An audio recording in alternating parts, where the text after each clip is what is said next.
நெல்லை அருகே அதிமுக மாவட்ட அண்ணா தொழிற்சங்க துணைத் தலைவர் வைத்த பேனரை கிழித்தது தொடர்பாக விசாரிக்க சென்ற காவலரை திமுகவினர் மிரட்டிய சம்பவம் பொதுமக்களிடையே அதிர்ச்சியை ஏற்படுத்தியுள்ளது.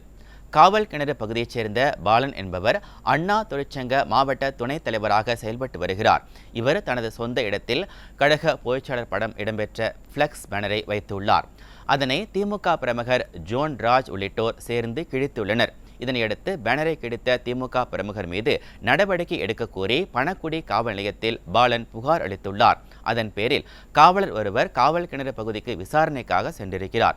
அப்போது அங்கு வந்த திமுக பிரமுகர் ஜோன் ராஜ், எப்படி நீ விசாரணைக்கு வரலாம், என்னை உன்னால் ஒன்றும் செய்ய முடியாது என மிரட்டல் விடுத்துள்ளார். போலீசாருக்கே மிரட்டல் விடுக்கும் அளவிற்கு திமுகவினரின் அராஜகங்கள் தமிழகத்தில் கொடிகட்டி பரப்பதாக பொதுமக்கள் வேதனை தெரிவித்துள்ளனர். எங்களுக்கு தெரியும் சரியா, எங்களுக்கு எல்லாமே எல்லா விஷயமும் எங்களுக்கு தெரியும். ஆனந்த தேவையில்லாம பணத்தை வாங்கிட்டு வந்து தேவையில்லாத வேலையை பார்த்துட்டு இருக்காரு.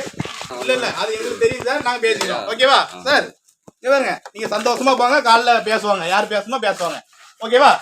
போங்க, பசங்க இங்கதான் இருப்பாங்க, பசங்க இங்கதான் இருப்பாங்க. நாளைக்கு காலைல பேசுறேன் சார். என்ன பண்ணிட்டு போங்க, நாளைக்கு காலைல பேசுறேன் சார். எங்க போனாலும் நான் போலீஸ் வேலை தான் பார்ப்பேன். ஓகே, ஒன்றும் பிரச்சனை கிடையாது. நாளைக்கு காலைல